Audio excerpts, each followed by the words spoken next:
Hallelujah. Praise the name of the Lord Jesus Christ. Thank you, Father God, for a new day. Holy Spirit, thank you for a new day. Hallelujah. Hallelujah, Jesus. King of Kings and Lord of Lords. Salamat sa iyong kabutihan, Panginoong Jesus. Kami ay nandito na naman. Salamat. At ako'y iyong ginising. Maayos ang pangangatawan. Ligtas sa anumang kapahamakan. Oh, hallelujah, Lord Jesus. Maraming salamat po sa iyong kabutihan. Ang salita ng ating Panginoong Jesucristo, ang batayan ng ating pananampalataya kay Kristo.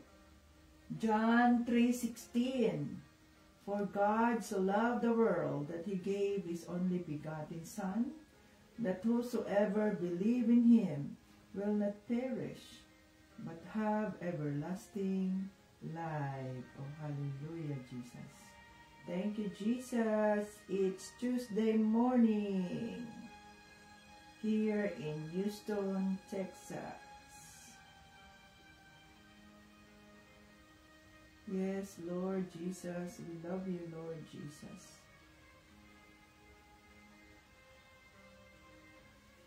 Happy moments, praise God. Difficult moments, seek God. Quiet moments, worship God. Painful moments, trust God. Every moment, thank God. Oh, hallelujah. Lord Jesus, salamat po. Napakabuti mo, Panginoong Jesus. Oh, hallelujah. Thank you, Lord Jesus. Thank you for a new day. Thank you for the strength. Thank you for your faithfulness, Lord Jesus. Hallelujah, hallelujah, Jesus. King of Kings and Lord of Lords, salamat, Lord, sa iyong kabutihan. You are good at all times. Woo! Hallelujah.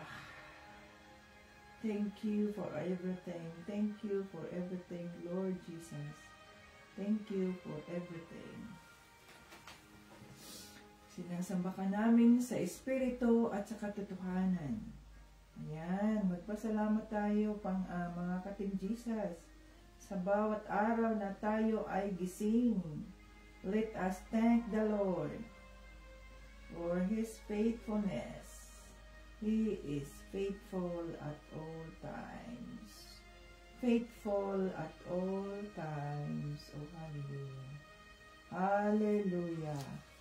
Thank you, Jesus, sa iyong kabutihan, sa iyong katapatan, Lord Jesus. Salamat dahil kasama ka namin sa bawat araw, sa bawat minuto. Holy Spirit, thank you. Thank you, Holy Spirit, King of Kings and Lord of Lords. Ayan, welcome dito sa ating live. Ang ating motif ngayon ay black and yellow. So, praise God for His faithfulness. Yan, welcome dito sa ating live Facebook viewers, Facebook joiners, Facebook viewers, YouTube viewers. Ngayon ay Tuesday morning here in Houston, Texas. Hallelujah. Ayan, may boses siya. Ngayon ay Tuesday morning here in Houston, Texas. Ito si Tita Rich live fresh from the bed. Hallelujah! So tayo dapat ay magalak sa bawat araw na tayo ay nagising at purihin natin ang ating Panginoong Jesucristo. Hallelujah! Magpuri tayo sa Kanya, mga ka-Team Jesus.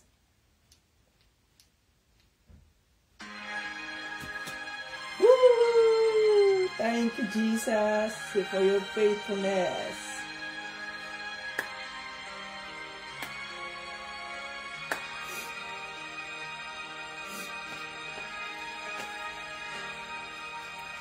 Pagising sa umaga, kay ganda, kay ganda, kay ganda ng mundong ginawa niya. Ngayon ko lang nakita ang ganda ng mundo. Salamat sa Diyos at ako'y binago. Yes, Lord. Thank you, Lord.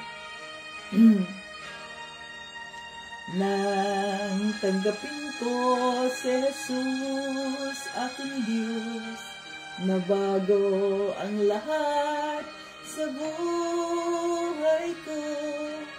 Bagong ligaya ang nadarama, bagong pag-asa ang nakikita.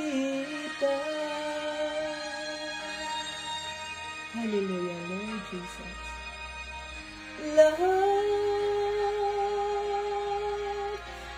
ay aking ibibigay pati aking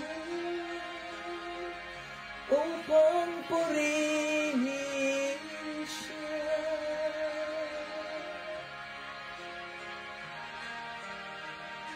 Lahat ay aking ibibigay pati aking upang purihin siya. Hallelujah, yes, Lord Jesus. Pagpurihin ka, Panginoon Jesus, o hallelujah. Nag-uumapaw ang aking saya, pagmamahal niya ang nadarama, kay ganda ng buhay na nasa Kanya. Purihin ang Diyos, purihin si Jesus.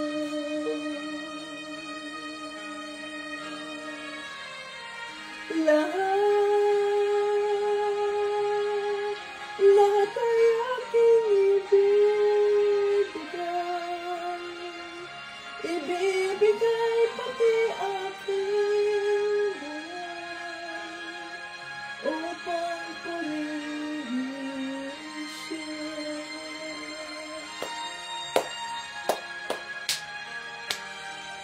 Lahat ay aking ibibigay pati aking buhay upang purihin siya.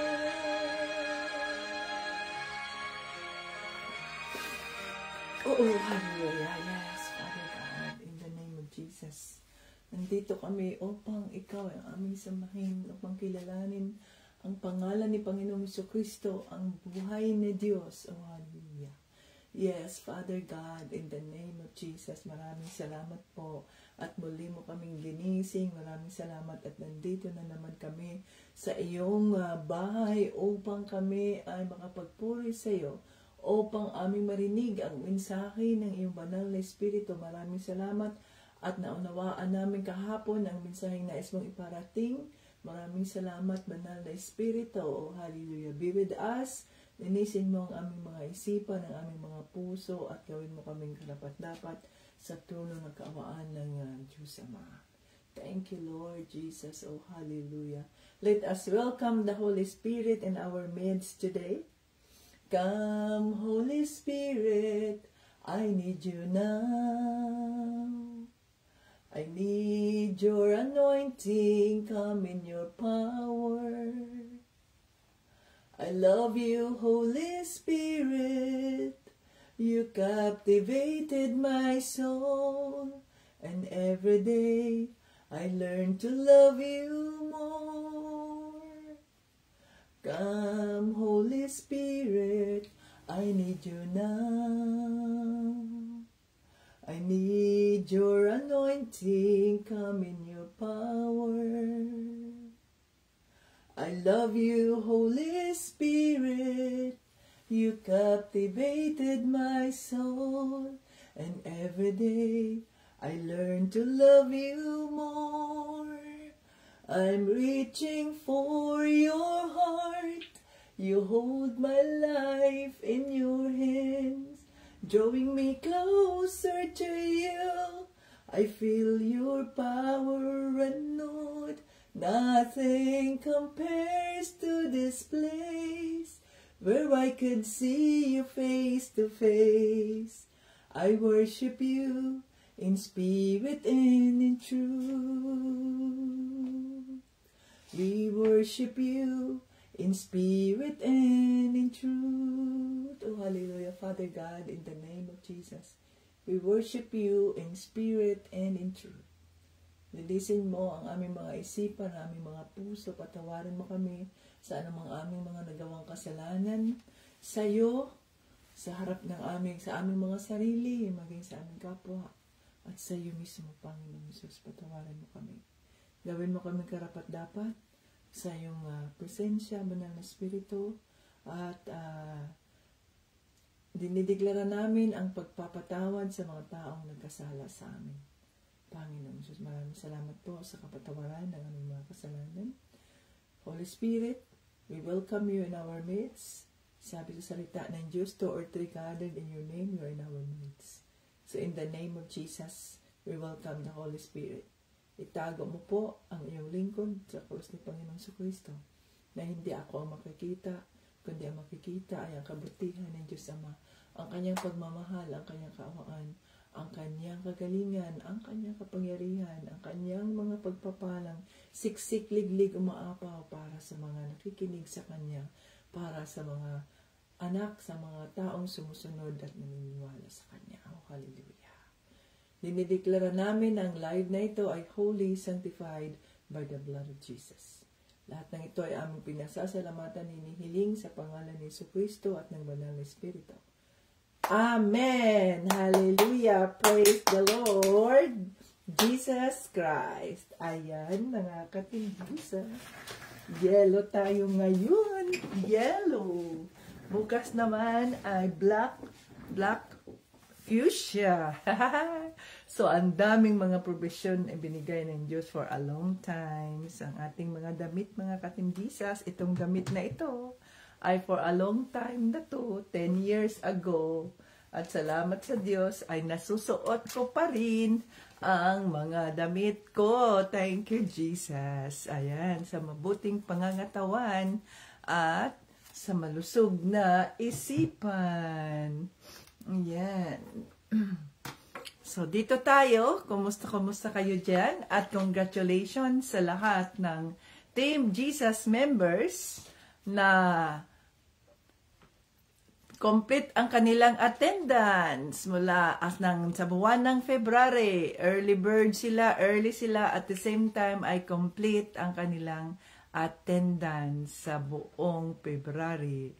So, congratulations sa inyo, at sabi ng Holy Spirit ay magbigay ka sa kanila ng 500 each. Yes, Holy Spirit.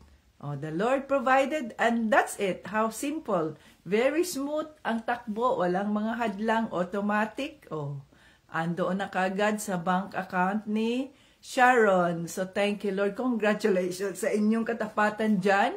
Doon sa ating group chat sa team.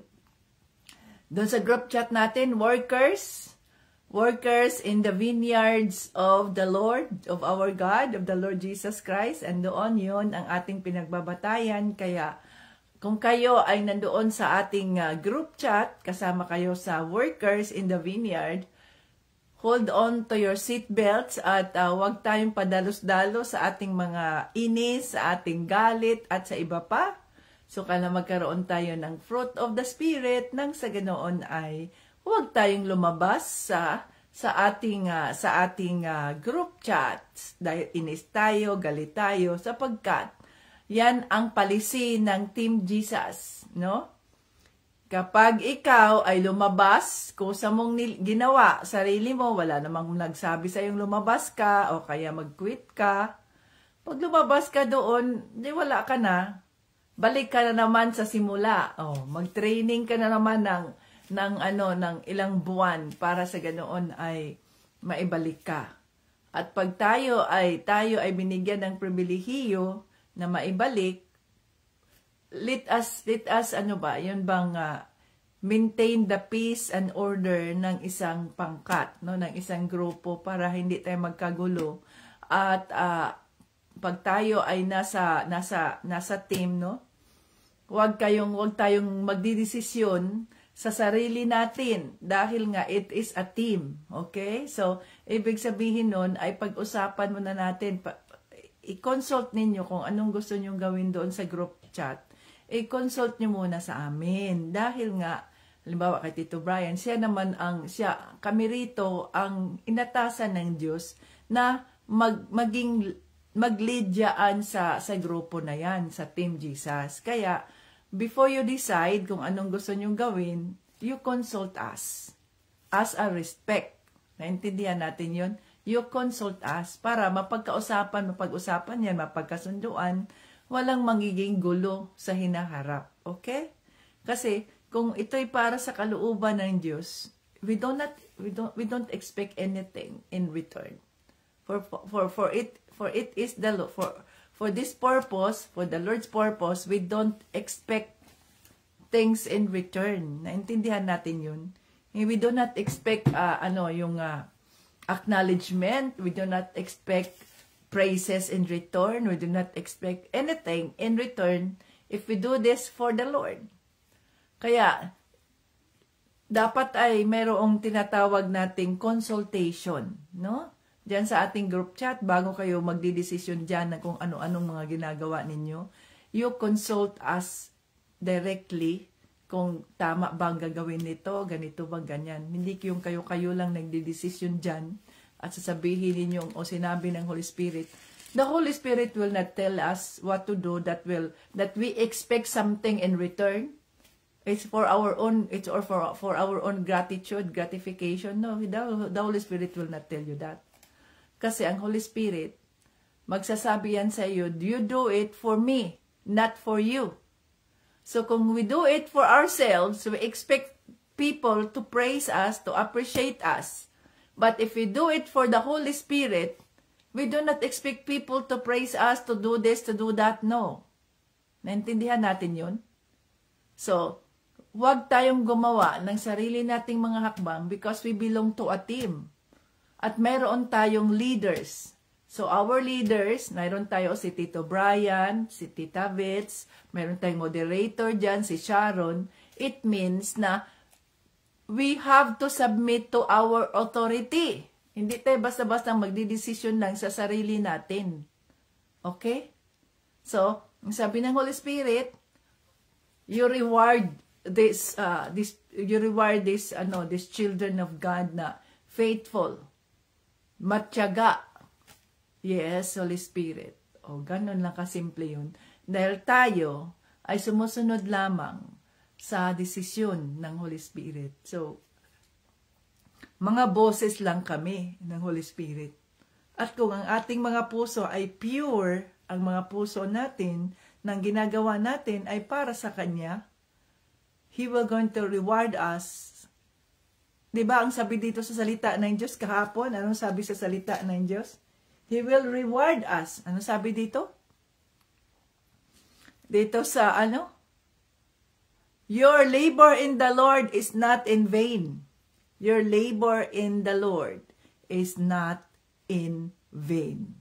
So yung ating labor, yung ating mga ginagawa para sa Panginoon, ay hindi yun masasayang. Pero kung ginagawa natin yun para sa sarili natin, para makilala tayo, para ma-acknowledge tayo, that is not what the Lord wants us to do. We will not be blessed kung yan ang iniisip natin. Instead of siya lamang ang dapat, siya lamang at walang iba.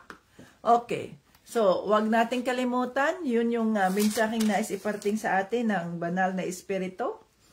Dito sa ang katawang muling nabubuhay. So, ang katawan natin ay mabubuhay tayo na kung pinaalala sa atin na kung itong taong ito ay disabled ngayong physical siya, pag siya ay muling mabuhay, ay ano na siya, yung buo na ang kanyang katawan, wala nang sakit, wala nang kung ano-anong defects, glorified body ang tawag doon. So, hindi siya matanda, kundi bata, na glorified body ang lalabas, walang mga sakit, walang kung ano-anong mga nararamdaman, no? Kasi glorified body ang tawag doon sa katawan na yon. At pinaalala din sa atin ng banal na espiritu na huwag tayong mawala huwag tayong mapagod ba sa pagsisilbi sa Kanya. Nag-uumpisa ka pa lang at nagkakatanggap ka na ng mga discouragements at iba pa, ay pagod ka na kagad. No. So huwag kayong mapagod. Magpatuloy. Press on. Run the race kung saan ka tinawag ng Diyos. O huwag ka bang magkaroon ng pusong puno ng yung bang jealousy, pag-iimbot. Kasi yung pag-iimbot, yung jealousy na yan, ay hindi yan sa Diyos. Kay Satanas yan. Kaya ngayon ang nangyari kay Satanas, di ba? The fall down of Satan is because of jealousy. Nang dahil sa kanyang pagsisilos na ang mga anghel ay nagpupuri sa Diyos Ama, nagpupuri, nagkumakanta, nagbabow down, nagsilos siya. Kaya gusto din niya na ang mga anghel ay magbow down sa kanya. Nakalimutan niya na likha lang siya ng Diyos Ama. Diba? So, ganun yun, mga ka-Team Jesus.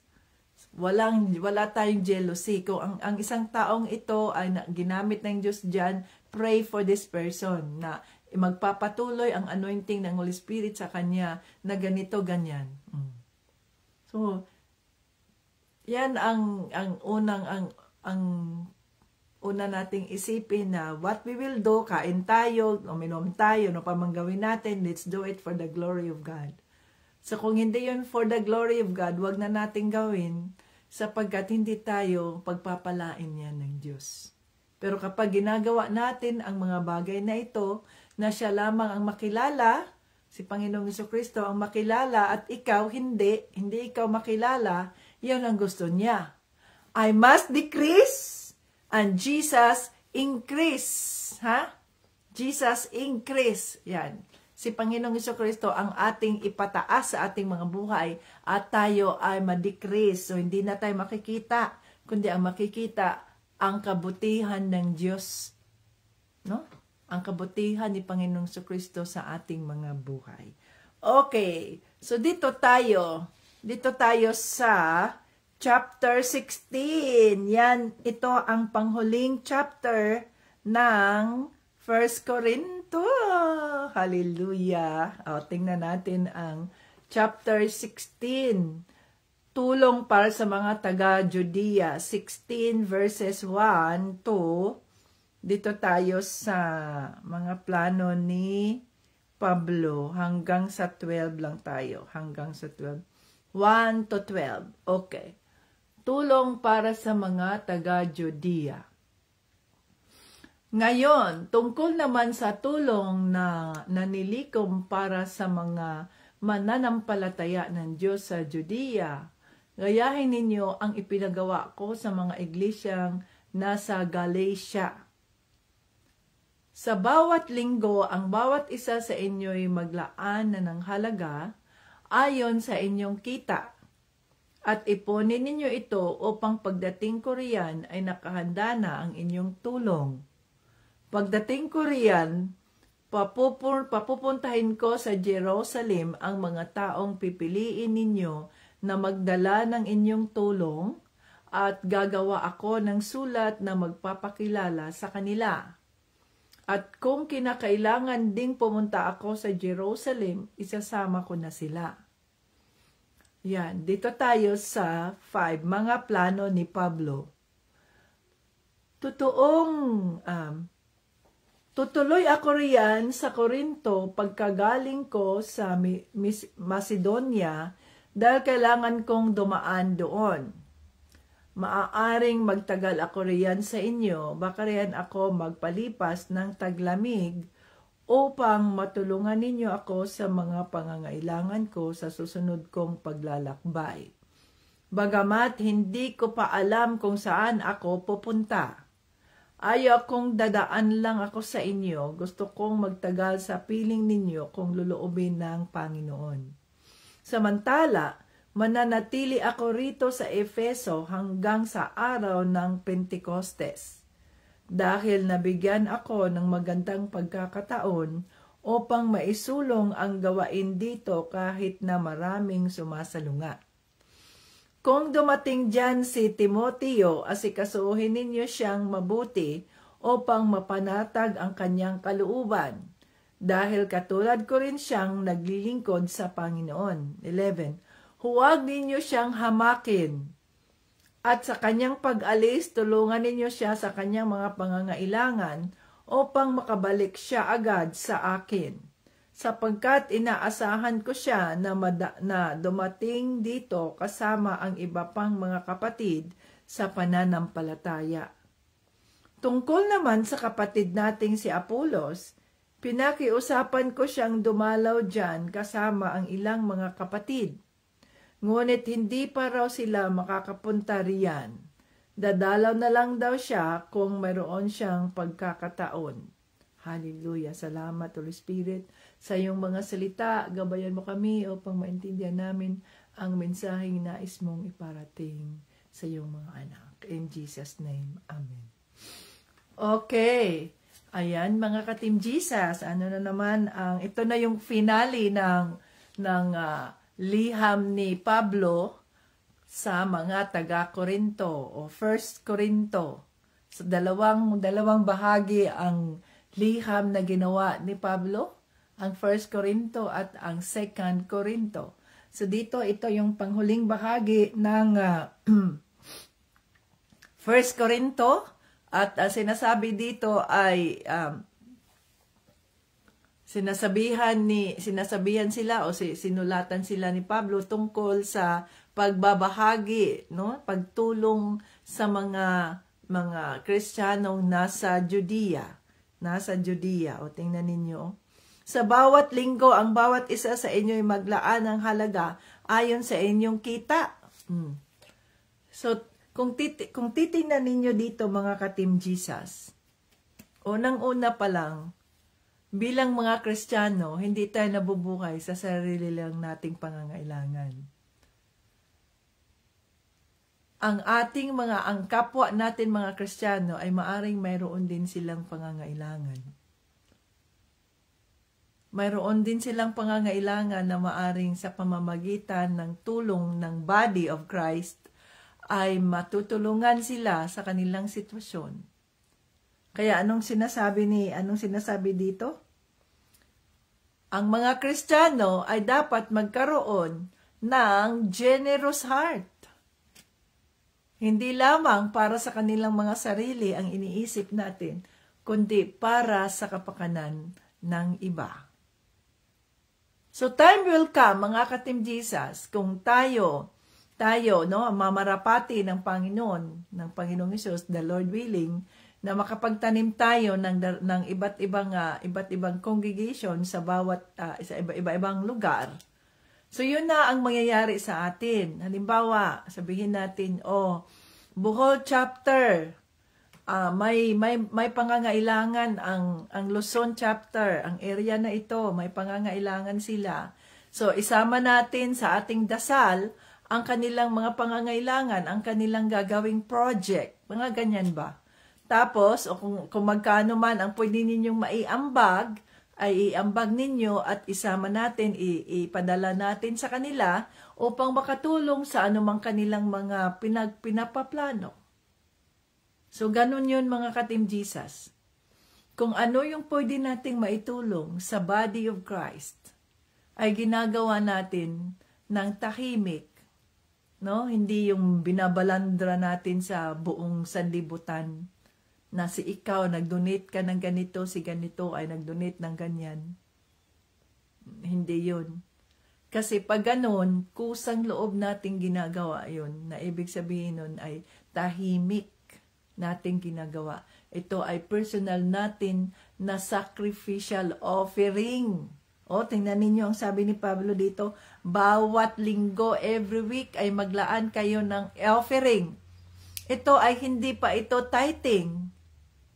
No? Although itinuro na niya sa kanya, sa mga tao, sa mga mamamayan, yung mga believers of Christ, na kailangan tayong magkaroon ng tithing of 10%.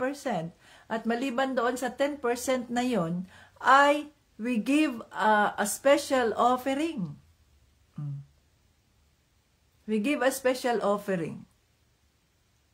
Naalala ko yung, I don't know kung kinuwento ko na ba sa inyo, yung sabi ng, yung dumaan kami dyan sa isang lugar, papunta sa opisina, no, na naawa ako sa isang homeless na humihingi siya ng tulong at ang sabi ng Holy Spirit, ibigay mo yung $5 mo. Sabi ko kay Tito Brian, ibigay ko raw itong $5 ko. Ayan, so binigay namin. At ang saya-saya ng homeless na yun, no? Tuwang-tuwa siya. Dahil nakatanggap siya ng pera, maaring maibili na niya yun ng tubig, ibili niya ng pagkain niya, di mabusog siya. Kasi mayroong convenience store doon na makabili siya ng pagkain. Hopefully, yun ang gagawin niya. At nung nasa opisina na ako, ayan, nakita kami ng aking lady boss sa Joy Home Healthcare.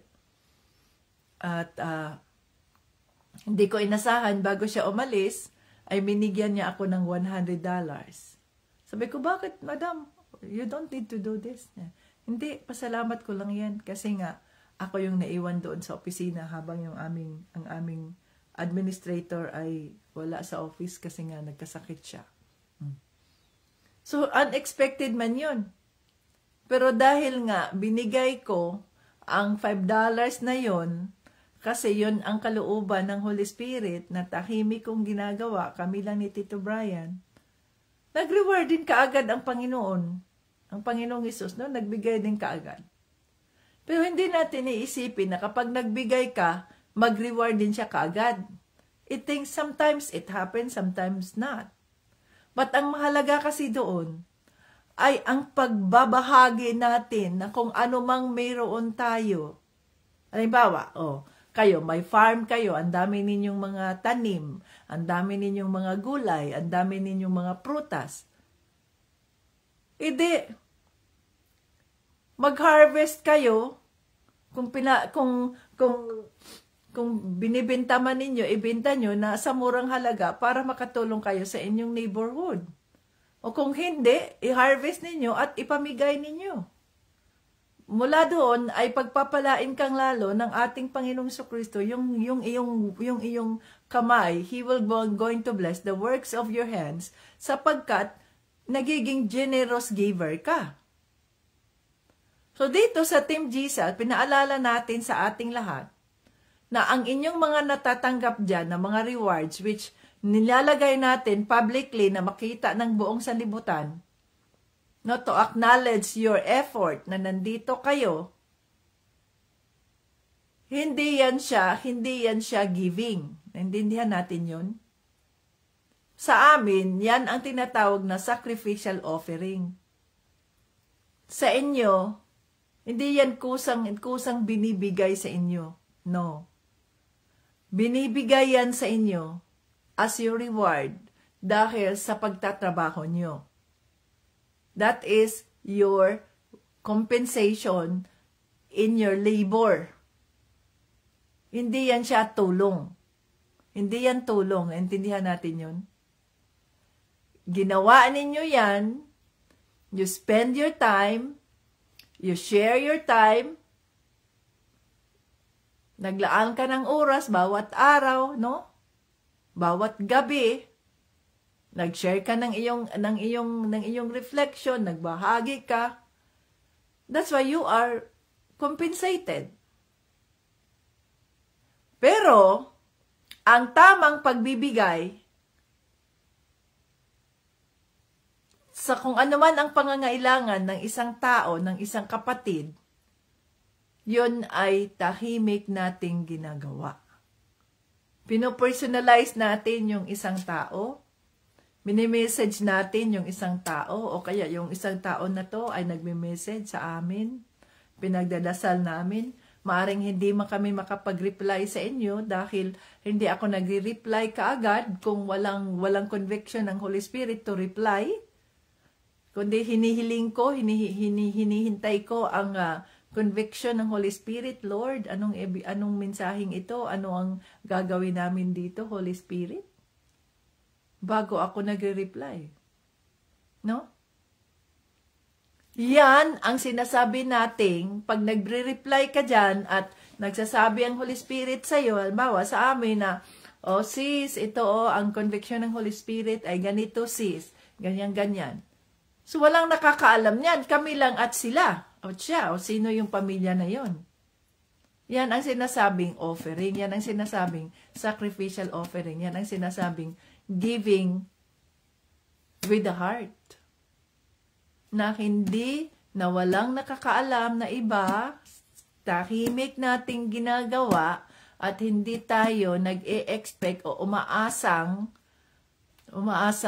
ibalik sa atin, kundi ang inaasahan natin na itong mga taong tinulungan ng Diyos sa pamamagitan ng mga buhay natin ay ang kanilang pagpupuri ay ibigay nila sa Diyos at hindi sa atin. No? Hindi sa atin. Anong sabi dito? Pinapakita din dito sa salita ng Diyos ang mga plano ni Pablo. Sabi niya dito, dadaan siya doon, bibisita siya doon sa mga taga-Korinto. At maaring doon siya titigil sa taglamig. Makikita natin dito yung buhay ni Pablo at ang iba pang mga disipulo o mga apostolis. Si Timothy ay naging disipulo ni Pablo. Hindi siya disipulo hindi ito si Timothy na doubting Timothy, iba ito na Timothy ha. Ang sinasabi ni Pablo dito, si Timothy ay bata pa na Timothy na kanyang nakilala at natuto sa kanya at tinuruan niya, nakita ni Timothy kung anong dedication ni Pablo sa kanyang yung dedication ni Pablo sa kanyang pagsilbi sa ating Panginoong Jesucristo.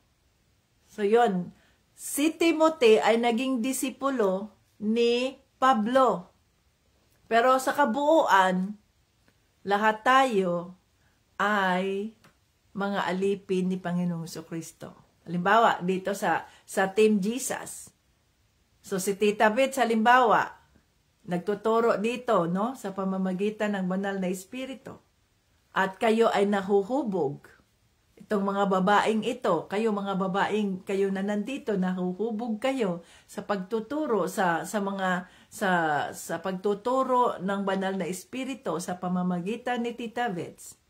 So maaring si Tita Bets, nagiging disipulo kayo ni Tita Bets. Pero si Tita Bets ay representative lamang, no? Representative lamang ni Tito Bryant. At si Tito Bryant ay representative ni Panginoong Hesukristo. Ganon yun. So, mayroon tayong sinusunod. Pero ang bottom line yan, si Panginoong Hesukristo ang ating tinitingnan. At sa pagtingin natin kay Panginoong Hesukristo, sino ang naglilid sa atin, ang gumagabay sa atin, doon tayo ang naging disipulo nila. So si Timothy, nang makita ni Timothy ang pagtuturo, ang passion ni Pablo sa pagbabahagi sa salita ng Diyos, sa kanyang mga karanasan, kahit ano na nangyari sa buhay na, nagkaroon siya ng shipwreck ng 3 beses, natuka pa siya, nakagat pa siya ng ahas, na ganito si Pablo, ay hindi pa rin siya nawala ng sabihin nating ang kanyang pagmamahal ba, yung zealous niya sa Diyos, zealous, hindi yung jealous, yung zeal, yung pagmamahal, yung ardent love niya sa Panginoong Jesucristo ay hindi nawawala, kundi nagpapatuloy pa at lalong tumitibay. So yun ang nakita ni Timothy, kaya si Timothy ay naging disipulo din ni Pablo, at yun ang sumunod sa kanya. At pinagbili niya si Timothy. Makikita natin dito mga katimdisas na ang mga missionaries, si Pablo, si Timothy, at ang iba pang mga missionaries ngayon sa kasalukuyan natin, itong mga missionaries na ito, kung saan sila mapunta. Kung sino-sino, halimbawa, sino-sinong magsasabi sa kanila na, dito kayo sa bahay namin, dito kayo tumira, ayan, alagaan namin kayo, libre, lulutuan namin kayo ng pagkain nyo, ganun Ganun ang mga missionaries Si Pablo ay ganun, kung saan siya makarating, at sabi nga niya dito, di ko pa alam kung saan ako pupunta. Pagdating niya doon sa Corinto, ay maaring titigil siya, hintayin niya hanggang sa taglamig, yung winter, dahil napakalamig, no? At hintayin niya doon sa Europe, napakalamig pagdating ng winter, at hintayin niya ang kalooban na naman ng Holy Spirit kung saan siya papuntahin. Kaya sabi niya, di ko pa alam kung saan ako pupunta. Bakit? Dahil hinihintay pa niya ang conviction ng Holy Spirit kung saan naman siya papuntahin. Ganon ang kanyang buhay ba? Ang buhay ni Pablo ay nakalaan para sa gawain ng Diyos. Wala na siyang ibang iniisip, kundi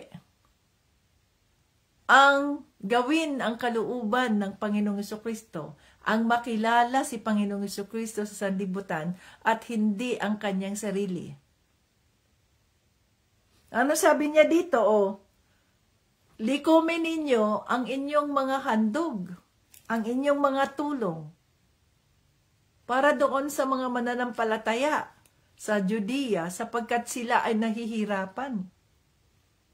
So bilang part of the body of Christ, meron din tayong obligasyon. Kaya nga yung mga churches, meron silang tinatawag na 10%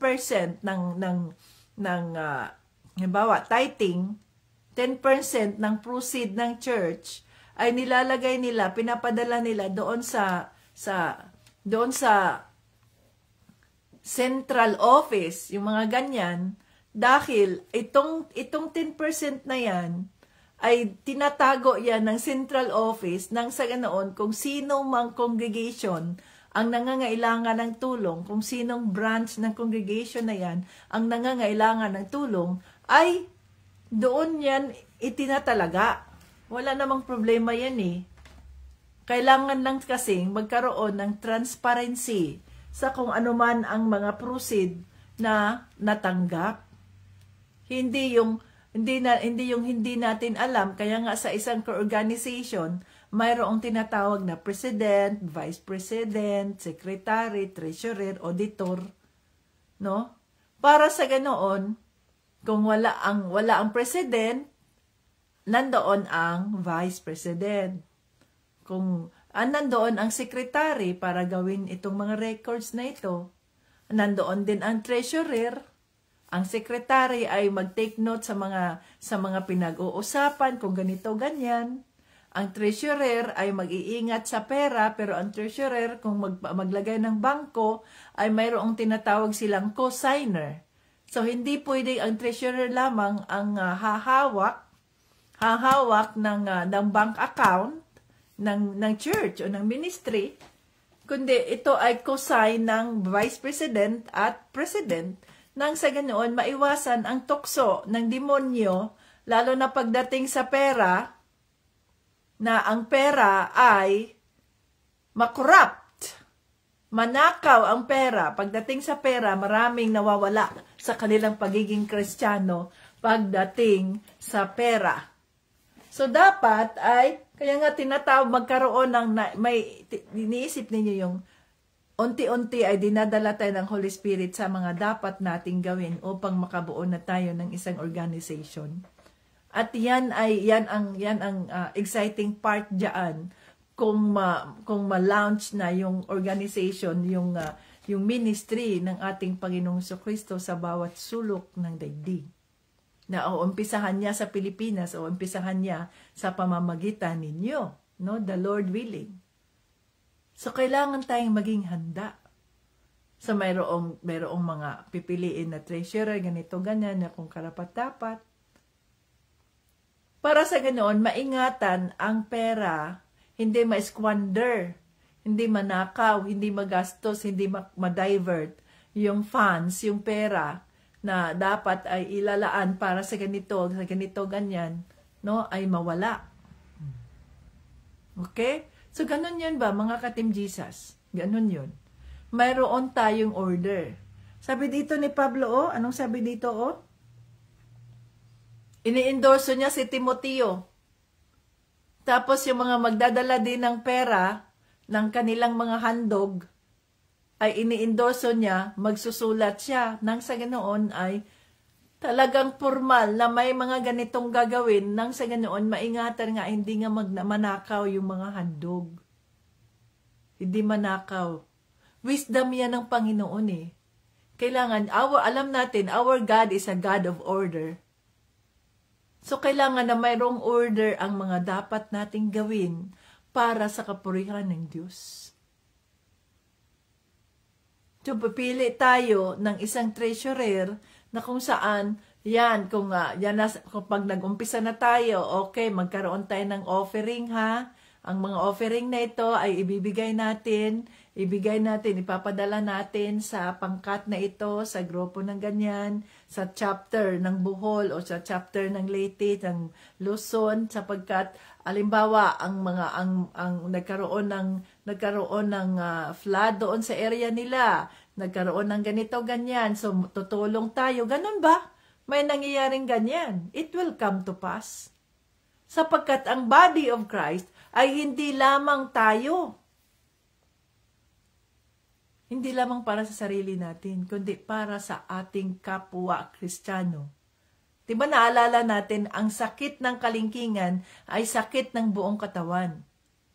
So kung ang isang parte ng body of Christ ay nagkakaroon ng problema, ganito ang nararasan nila, ganyan, ang sasabihin lang ba natin, titingin lang ba tayo at sasabihin natin, oy, kawawa naman sila, God bless you, ingatan kayo ng Diyos.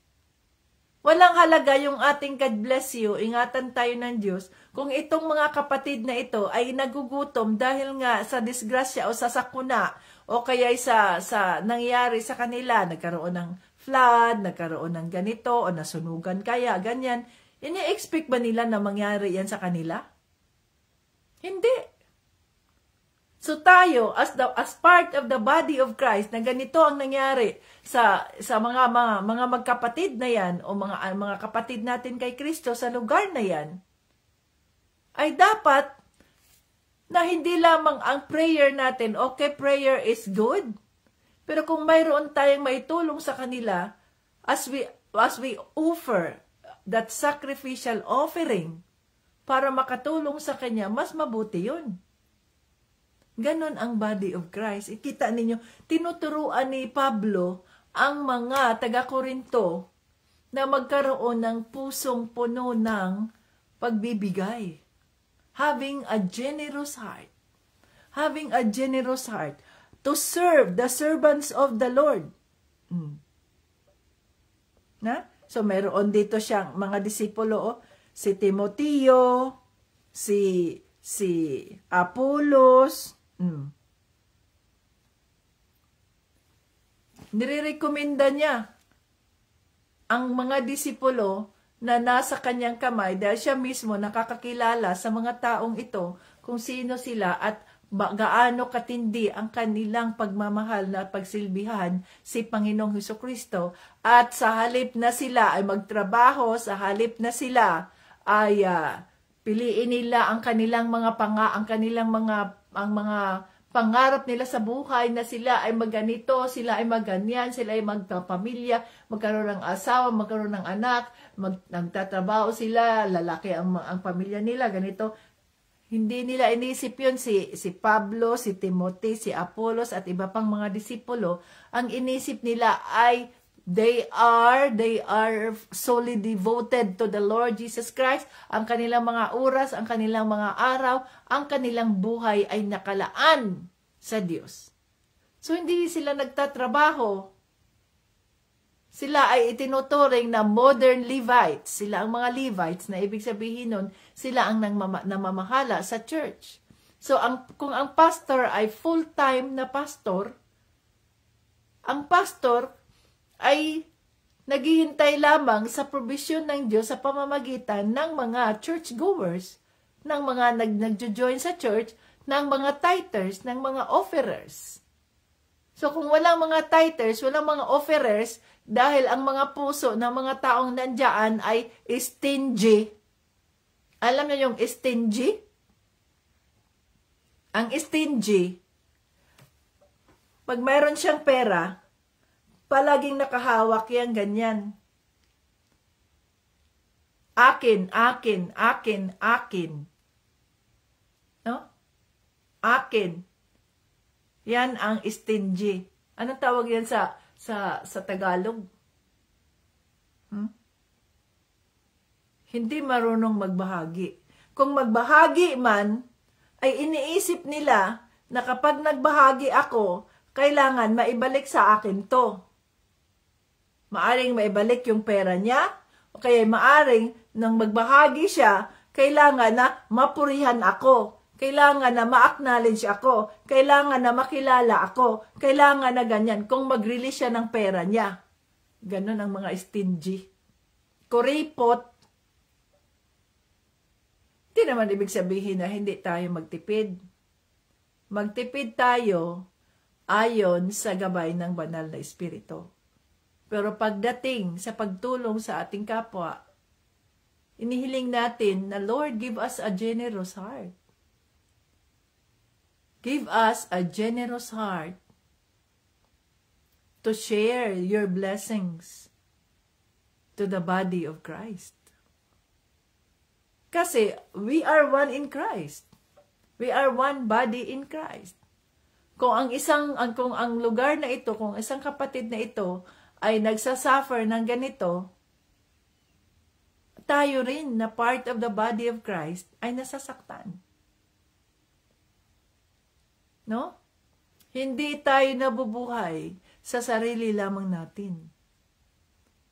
Kundi nabubuhay tayo ayon sa kalooban ng Diyos Ama sa pamamagitan ng kanyang anak na si Jesucristo at ng gabay ng banal na Espiritu.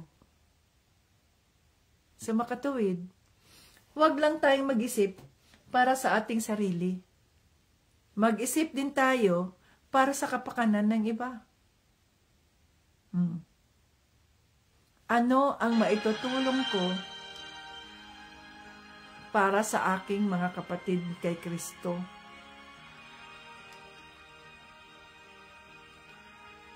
Ano ang maitutulong ko? Huwag nating isipin, kung kagaya ba kung ikaw ay isang mamamayan, huwag lang nating isipin kung anong maitulong natin sa ating pamahalaan. Palagi tayong nagrereklamo, ay ang pamahalaan na yan, walang kwenta. Ang pamahalaan na yan ay ganito, ang ganito, ang ganito. Palagi tayong nagrereklamo.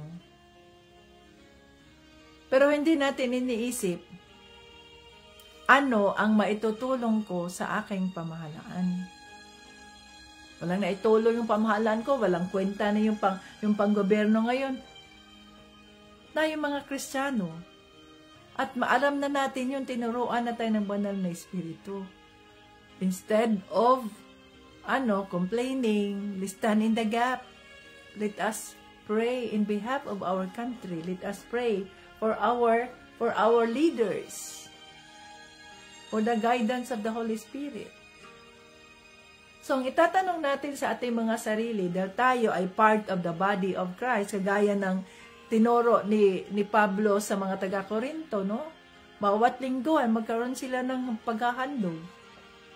Maring isasagawa din natin yan, natuturuan natin ang ating mga sarili, na kahit 10 pesos, 10 pesos, or 50 pesos, o mayroon akong ambag, o ganyan. That's your offering. At kung sino man, itago ninyo, magpili kayo dyan ng inyong treasurer.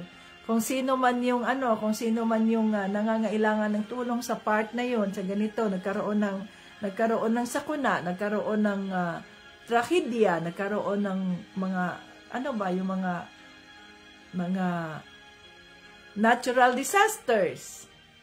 So yun ay maitulong natin. Matuto tayo na magbahagi. Every week. Oy, hindi man yan, mag-contribute ka na. That is not a contribution.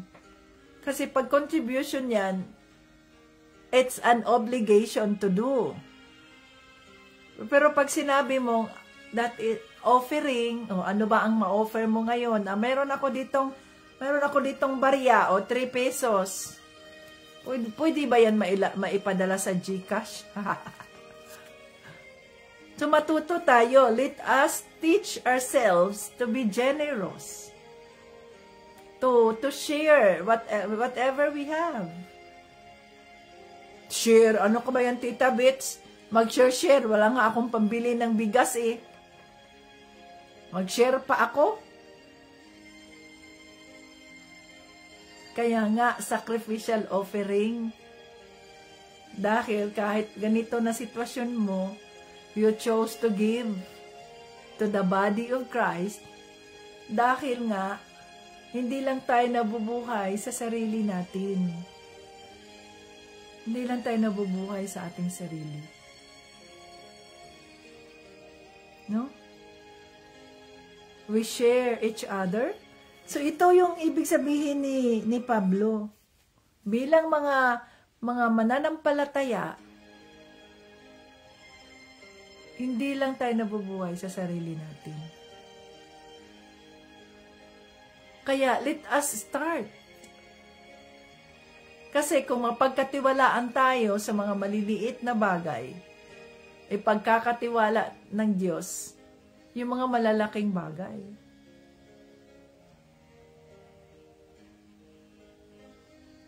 No? Dati naalala ko, this is a testimony na kung tayo ay mapagkatiwalaan sa maliliit na bagay, ay ipagkatiwala din ng Diyos ang mga malalaking bagay. Dati, nung nasa Baguio pa ako, pag sinabi ng Holy Spirit, i-bless mo ang aking mga servant leaders. So, yung mga servant leaders, yun yung mga pastors natin sa church. So, i-bless mo yon. Magkano, Lord? Yun man lang ang ma-afford ko. Sige lang, kung anong ma-afford mo. Tig 500, tig 500, 500, 500. Yan ang ma-afford ko. So, ginawa ko yun. Haring bawat buwan, ay meron akong iniaalay for the pastors, ganyan. 500. Kasi hindi naman yan sinasabi ng Holy Spirit na hindi, kailangan ganito kalaki. Kaya nga, sacrificial offering eh. Pero alam mo, kung mapagkatiwalaan ka sa mga maliliit na bagay, ipagkakatiwala ng Diyos yung mga malalaking bagay. So, nang dinala ako ng Panginoon dito sa Amerika, yung aking 500 pesos, ginawa niyang $500. Sabi ng Panginoon, ipadala mo doon yan, doon, sa pastor na yan, $500. See? Hindi, sabi ko, yes, Lord. So, palalawakin din niya yung ating giving, to God be the glory, palalawakin din niya kung nasanay tayo na magbigay. Kahit maliit na bagay, kahit kaunti. Kung ito'y nasa puso natin. At pag nagbigay ka na sa taong ito, nagbigay ka na sa congregation, nagbigay ka ng offering mo, ng tithing mo, huwag mo nang isipin na, kasama kaya yan sa, pera ko kaya yan, ito ko kaya yan. Hindi tayo mabibless niyan. Bakit? Hindi na atin yun eh. Hindi atin yun eh. Sa Diyos yun. Binigay na natin yun sa Kanya, sa makatuwid. Hindi na natin binibilang yun kasi nga offering eh. Ganon din yun. Pag magbahagi ka sa iyong kapwa na mga pagpapala, dahil yun ang sinasabi mo, na you are convicted to share your blessing to your brethren. Hindi mo na kailangan pang ipakilala yan sa buong sanlibutan. Okay? Naintindihan natin yun? You do it silently. Nabawa, dyan sa group chat natin. Kinonvict kayo ng Holy Spirit na mag-share ng inyong blessings. Praise God! At ginamit kayo ng Panginoon upang makatulong sa inyong sa body of Christ, sa ka-team natin.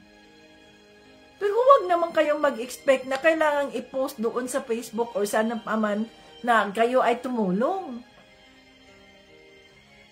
Kasi nga, offering mo yun eh. Kailangan bang malaman yan ng buong sanlibutan? Hindi naman nila pinaghirapan yan eh. You offer to help.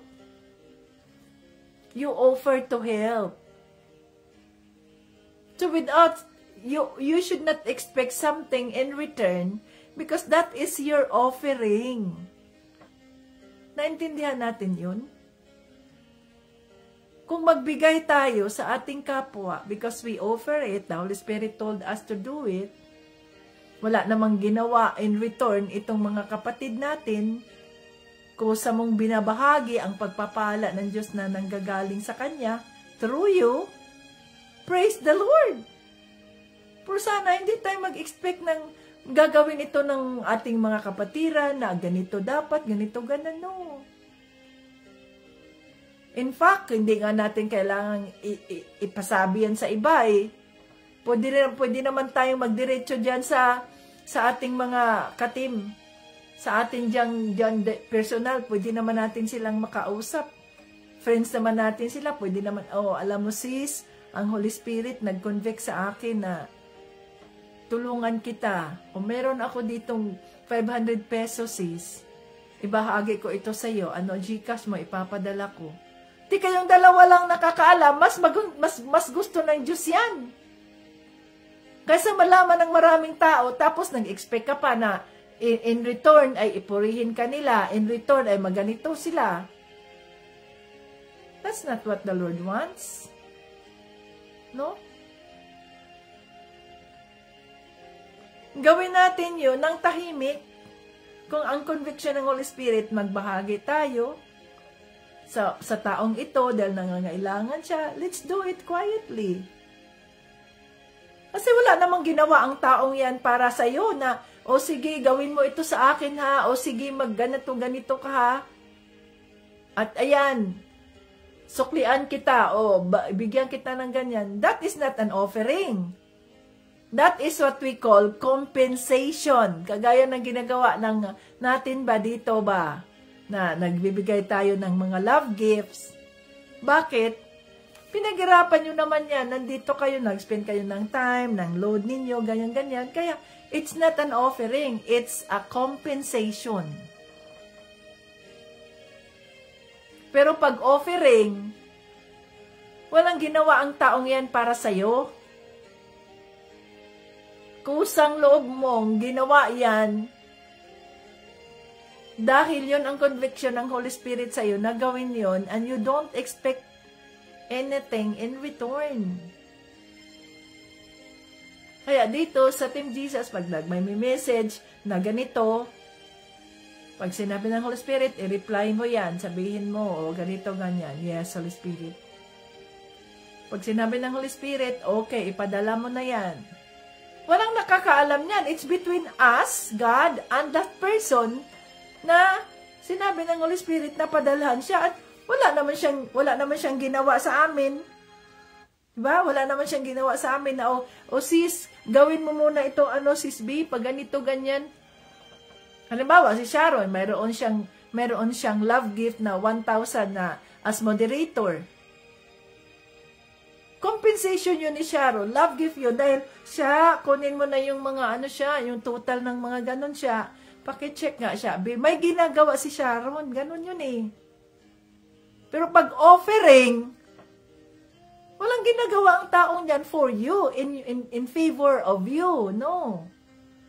May ginagawa ang taong yan in favor of the Lord Jesus Christ. Kaya ang Diyos, alam niya ang pangangailangan ng taong ito, alam niya kung ganito sitwasyon niya, at nakita ng Diyos ang katapatan niya sa kanya. Kaya sa kanyang mga sitwasyon, sa kanyang pangangailangan, may ginagamit ang Diyos upang matugunan ang pangangailangan nito. Kaya may mga taong ang kanilang mga puso ay puno ng generosity na sumunod sa kalooban ng Diyos at nagsakripisyo sa kanilang mga sarili just to please God. And yes, Lord, let your will be done. Sundin ko ang iyong kalooban kahit may mga babayarin, may ganito. Pag sinabi ng Holy Spirit, gawin mo yan. Yes, Holy Spirit, for your purpose, for the glory of God. Ganun yun mga ka-Team Jesus. No? So, pag ikaw ay isa ka sa mga recipient ng mga pagpapala yon, ng mga offering na yon, dapat ay ikaw rin maging tapat ka. Huwag mo ring i-convert, i-divert yung mga pera, mga pagpapala na ibinigay ng Diyos sa iyo. Kung ang iyong kahilingan ay ganito, di gawin nyo yan. Yun talaga ang gawin nyo. Nang sa ganoon, mapagkatiwalaan ka sa susunod, ay mapagkatiwalaan ka. Ito na, naalala ko tuloy yung kwento ni Tito Bryant doon sa isa sa kanyang mga relatives ba, doon sa Bacolod. Kasi pag umuwi yan si Tito Bryant galing dito, syempre, mga relatives, no, si B-boy, umuwi, ganyan, di syempre, hihingi yan ng mga pasalubong. Tapos, mayroon siyang isang relative, pinsan niyang buo. Pumunta talaga doon sa kanyang hotel, maaga pa. Sabi na, hindi pa kami nagkita noon ni Tito, single pa lang si Tito Bryant noon. Tapos, maaga pa, boy, tulungan mo talaga ako, boy, kasi boy, yung inang anak, boy, wala na nga mga damit, boy, kami, boy, wala na kami mga makain, bigas, para makabili lang ng bigas. Ito naman si B-boy, si Tito Bryant, very generous kasi yan si Tito Bryant, to God be the glory. Pinsan naman niya yun, di niya na matanggihan. Sige, Ning, mayroon akong cash dito, Ning, 3,000 pesos lang ang cash ko, Ning. So, ayan, boy, maraming salamat talaga, boy. Ayan, umalis na. Ilang araw, nabalitaan na lang niya na yung kanyang pinsan na yun na humingi sa kanya ng pera, bili daw nila ng bigas, bili daw ng mga damit kasi wala na daw damit masuot, ganito ganyan. Nung nabalitaan niya sa kanyang ibabaring mga pinsan, kasi hindi naman niya sinabi na nagbigay siya ng 3,000 dito kay ganyan. Tahimik niya yung binigay, sila lang Nabalitaan na niya, walang alam naman yung kanyang ibang mga pinsan, nagsama-sama sila, no? Walang alam ng kanyang mga pinsan na humingi pala yung pinsan na yun ng pera sa kanya, pumunta dun sa hotel, wala namang alam. So, nagkwentuhan lang sila, sabi, talaga, ito si Nining talaga, nagkaroon ng pera, nagkapera, ng 3,000, nagkapera, ganyan, no? So, walang alam na galing yun sa kanya, no? Nagkapera, alam mo anong ginawa? Bumili ba naman ng TV? Ngayon, naluko, bumili ng TV, ang laki ng TV daw, ganyan, dinala, binuhat daw sa kanila, at nung pinaandar, ay hindi umandar. Nang binuksan daw yung loob ng TV, ang laman daw doon ay ang mga pabigat lang, mga bato, may mga puthaw, may mga ganyan, parang mabigat tingnan, mabigat dalhin. Wala palang kalaman-laman yung TV na yun. Ayan ang nangyari.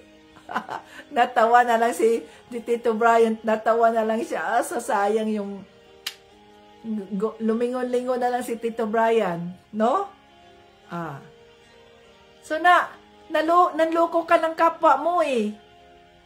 Iyon ang hiningi mo, binigyan ka na sa Diyos.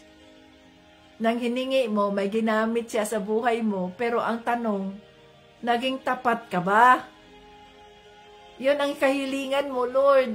Magpapadala ka ng taong magtumulong sa amin para ganito. Ayan, nagpadala na ang Diyos, nagbigay sa iyo, pero ang ginawa mo, you converted it, you diverted the money to other things. So, ano nangyari? Natinggoy ka, napalpa ka, o naloko ka pa? Oh, di ba?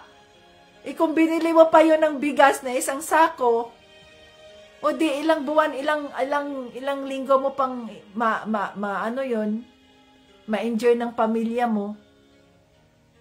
Ganon yun, naintindihan natin yun. Pag tayo ay humihingi, nagpipray tayo sa Panginoong Hesus, Lord, tulungan mo kami, Lord, itong kailangan namin ganyan. Dapat doon natin ibalik, doon natin ibigay. Kung ano man ang iba pang pangangailangan, Lord, ikaw lang ang magbibigay niyan. Pero ito'y hiningi ko para ganyan. Let it be. Naintindihan natin yun. No, mga ka-Team Jesus.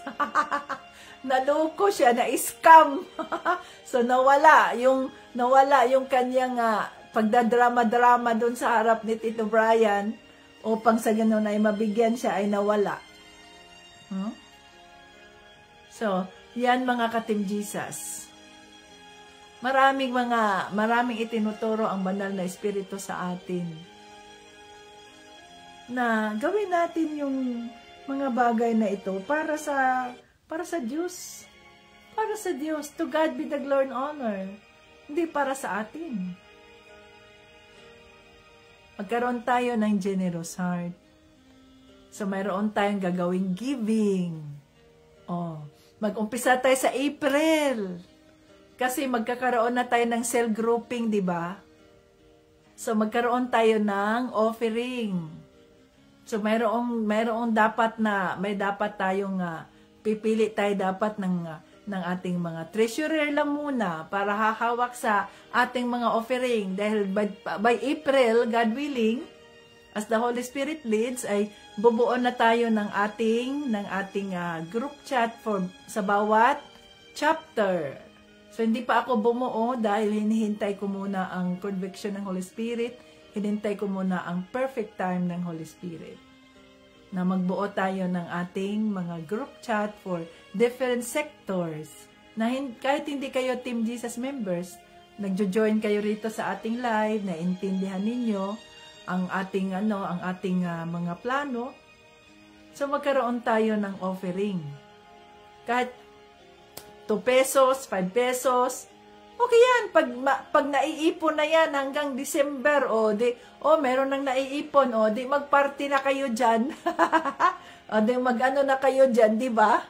At dadagdagan na lang natin, we do not know the plan of the Lord. It is His plan, His will be done.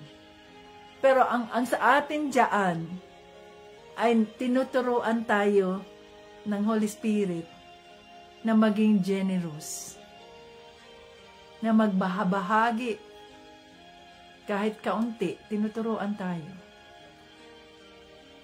Para sa ganoon, pagdating ng mga emergency, itong kapatid na ito, nagkaroon ng emergency, ang ganito, ganyan, nandoon ang body of Christ to help. Diba, may mga pagkakataon na may mga emergency itong ating mga kapatid, ang kanilang tatay na ospital, ang kanilang anak, ang ganito ganyan. Wala mang pondo ang team, walang pondo ang organization. Paano makakatulong? Buti yung kung mayroon kayong kaunting offering, ititipon yan. Ano ba? For emergency lang. Mayroon ba kayong maibigay dyan? Ganito. Kasi hindi naman pwedeng palagi na lang tayong tumatanggap. Receive. Tayo na lang palaging tumatanggap. Yes. Hindi ganun yun. Dapat matuto rin tayong tumanggap. Matuto rin tayong magbigay. Magbahagi. Ayan. Halimbawa, ang inyong mga love gifts sa buwan ng March, halimbawa, umabot kayo ng 1,000. Hindi kahit magbigay, ibigay ko ito 50, 100 sa ating sa ating for emergency fund, sa ating offering. Ganun ba? Yung bang matuto tayong magbahagi, nakakatanggap tayo, matuto din tayong magbahagi. Hindi mo ipipili, hindi mo iisipin na, uy, ang bahagi na yan kung ganyan ibigay mo sa akin yan. Hindi na yan, wala na yan.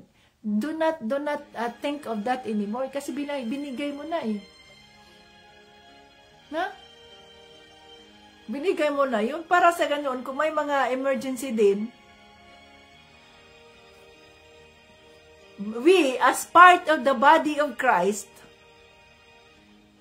makaambag man lang tayo for at least lang ba, for this time na kailangan nila ng down payment ng 3,000 para mapasok sa ospital itong anak niya, itong ganito niya.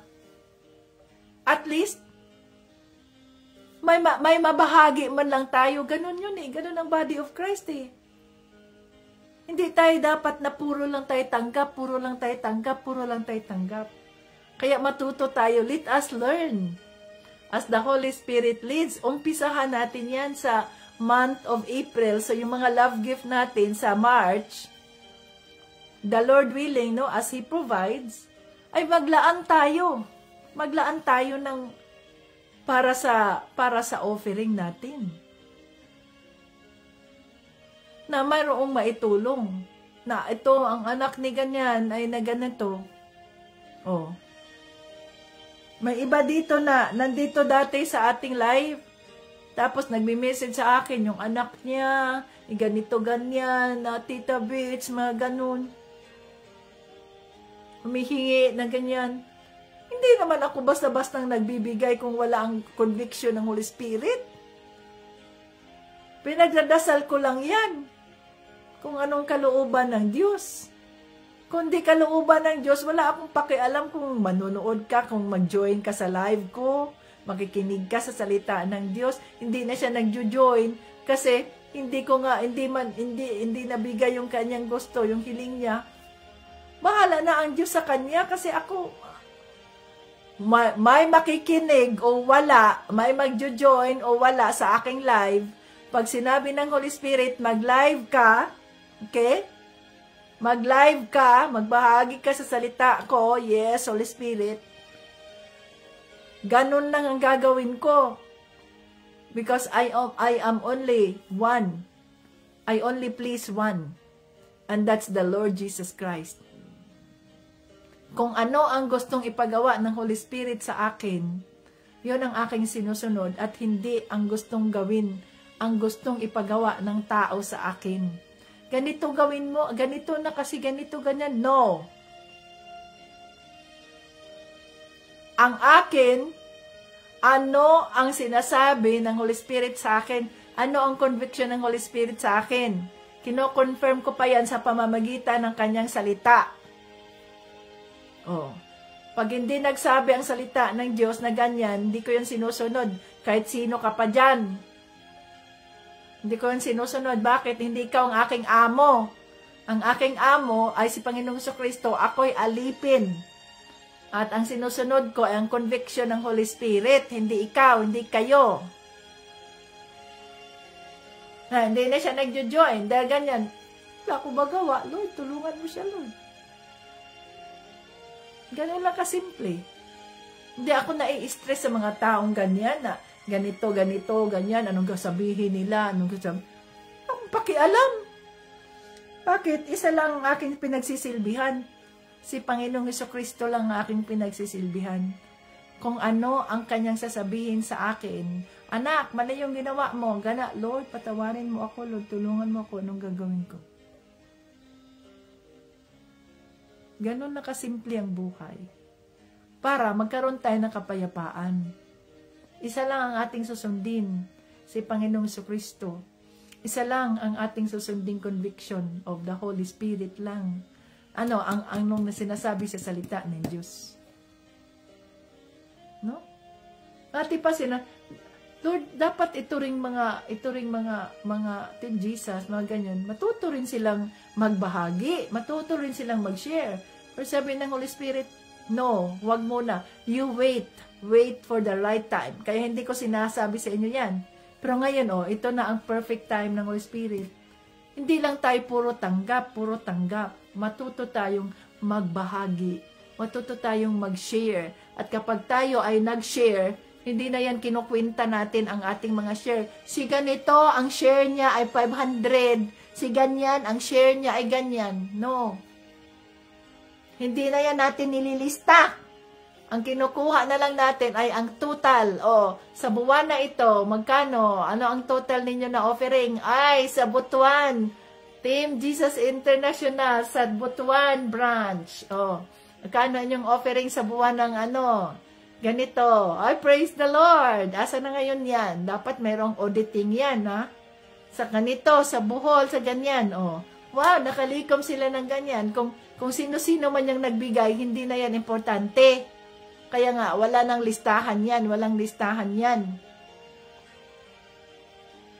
Ilista mo pa sa buwan ng ganito, ang mga nagbibigay, ang ganyan. Paano mo ililista yan? Paano kung yung iba ay hindi nakapagbigay? Nakakahiya naman sa kanila dahil hindi sila nakapagbigay. Kaya walang lista kasi nga offering yun eh. You don't expect something in return.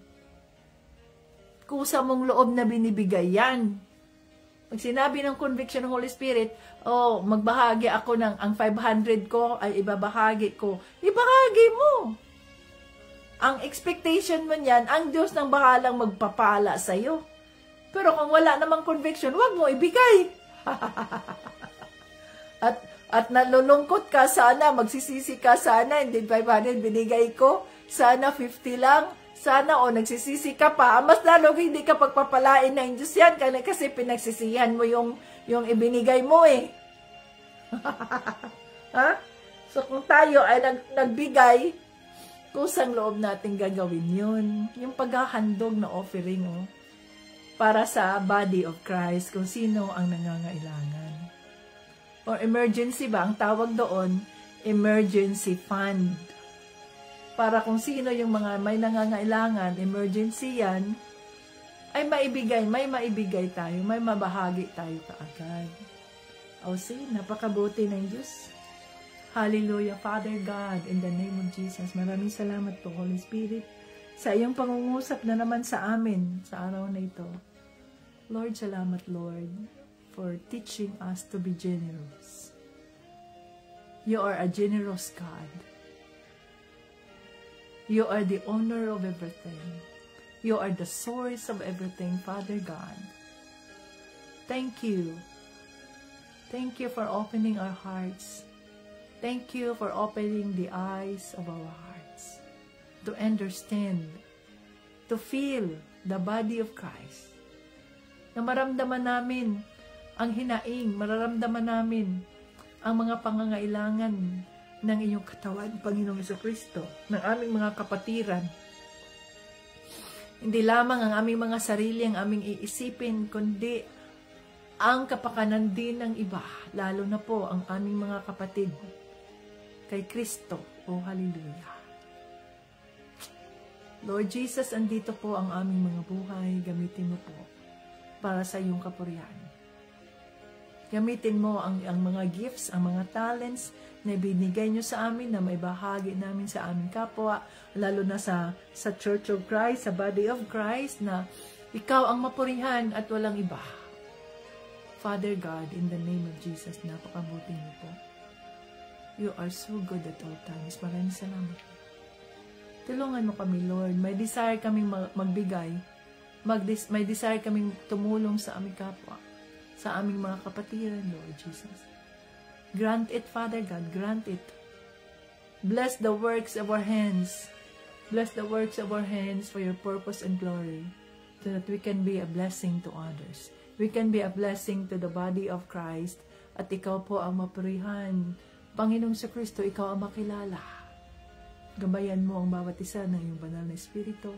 At anuman ang kanilang mga kahilingan sa mga buhay nila, let it happen. Let it pass. according to your purpose and regard. Hallelujah, Father. Thank you so much, Lord. We praise you, we adore you, we give you all the good honor for how good and faithful God you are. Thank you so much, Lord. In Jesus' name we pray. Lahat ng papuri at parangal ay aming ibinabalik at pasasalamat sa pangalan ni Jesucristo at ng banal na Espiritu. Amen! Hallelujah! Ayan, mga ka-Team Jesus. So, ganun yun, mga ka-Team Jesus. Let us help one another. Let us pray for each other.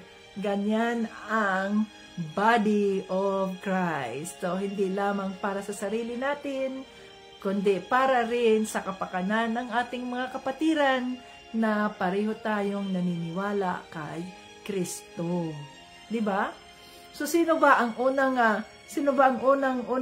tutulong? Sino ang unang tutulong sa ating mga kapatiran? Yung mga tutulong ba ay yung mga hindi alam, sabi nga mabuti pa itong mga hindi mga Kristiyano, mabuti pa itong mga ganyan ay pagdating sa tulong ay nakakatulong. Pagdating sa tulong ay hindi tumatanggi, nagbibigay kung ano ang maitulong. Matandaan natin, mga ka-Team Jesus, pag may mga kapatid tayong uutang sa atin, kung hindi natin kayang ibigay, hindi natin kayang iwala yung pera na yan, huwag tayong magpautang. Kasi maaring hindi na maibalik yun. Kundi, magbigay tayo. Wala akong perang ganung kalaki na ipautang sa'yo. Meron akong ganito lang, yun lang ang maibahagi ko. Ganon yun. Kung anong maibahagi mo. No? Hindi yung magpapautang ka, sapagkat kung magpapautang ka, ini-expect mo in return na magbabayad yung taong yun. Paano kung hindi na makabayad yun? Hindi mawala pa yung pagkakaibigan ninyo, mawala pa yung relasyon ninyo. Dahil nga naniwala ka sa kanya, mga pangako, hindi naman natupad ang pangako, kasi nga nahirapan din magbayad. No? So, ibahagi mo kung ano lang yung kaya mong ilus, anong kaya mong ibahagi, anong kaya mong, halimbawa, kagaya sa amin dito, pag sinabi ng ganyan, may pangangailangan, ganito, ganyan, ipinagdadasal namin yan at hindi kami nagpapautang dahil wala namin kakayang ipautang. Ang sa amin ay, Lord, ganito ang sitwasyon niya, anong gagawin namin? Magbibigay ba kami? Ganito, Holy Spirit. Pag sinabi ng Holy Spirit, okay, magbigay ka, magpadala ka dyan ng $300. May $300 ba ang Diyos? Mayroon. O di, ipadala mo, yan ay bigay na walang nakakaalam. Kasi ito pangangailangan nila, o $300, halimbawa, aabot yan ng mga 17,000 pesos. O, ang laki-laki na rin yan na makatulong kung ano man ang pangangailangan nila. Ganun ba? Pero walang nakakaalam. Ikaw lang ang Diyos at sila na ikaw ang ginamit ng Diyos. Ganun ang offering, mga ka-Team Jesus. Hindi natin yan kinukwenta. So pagdating sa halimbawa dito sa church, meron silang tinatawag na accounting. Ang accounting just to inform the public or the church goers na ito yung ating proceed, okay? So ang tithing sa buwan ng sa April ay ganito, ganyan. Tapos, ang mga offering may ganyan. O, anong mga pangangailangan? May mission. So, dito sa ministry ng Diyos sa atin, ang ating focus ay ang missions. So, missions ang focus natin. Kaya, sinusuportahan natin ang mga missionaries sapagkat sila ay devoted sila na talikuran ang kanilang pamilya, talikuran ang mundo at magbiyahe dito, magbiyahe doon. Pag sinabi ng Holy Spirit, pumunta ka doon, ganito, ganyan, ganyan ang ating mission, mga ka-Team Jesus, no? Ang tumutulungan ang mga missionaries at saka yung evangelism. So matuto tayo. Let us be part of the ministry of the Lord na magbahagi tayo kung ano mang mayroon tayo as offering. That you are part of it, your prayers and your contribution, no, your offering ay napakalaking tulong yan para sa ating mga missionaries sa lugar na ito na iniwanan nilang kanilang pamilya para umalis at pumunta lang doon o magbahagi ng salita ng Diyos. tinilikuran nila ang kanilang mga trabaho, nag-resign sila dahil gusto nilang mag full-time doon sa sa ministry ng Diyos. Ayan ang ating babahaginan ng mga pagpapala. Pwede nga yan na magtipon, mag-contribute tayo ng yung mga offering natin na in any cash. Tapos pagdating ng December, kung sino yung mga pastor na nandyan sa local church na nakikita natin na talagang nahirapan na ganyan, yun ang ating ibabahagi doon sa area na yun. O mayroong nalikom ang team Jesus Bohol na ganyan, at ang pinili nilang pastor as the Holy Spirit leads ay ang ganitong pastor na pagpapalain nila sa month of December. Oh. See? Ang sarap ng pakiramdam niyan na kahit sa maliit na contribution mo bawat buwan o offering mo bawat buwan, pagdating ng wow, nakalikom na tayo ng ganyan at matutuwa na yung bibigyan natin as the Holy Spirit leads. See? Ang sarap ng pakiramdam na hindi lang tayo ang tagatanggap, kundi tayo rin ay isa sa mga contributors, isa sa mga nagbibigay ng offering. Hallelujah. So hanggang sa muli, Jesus loves us. Bye-bye. Thank you for joining.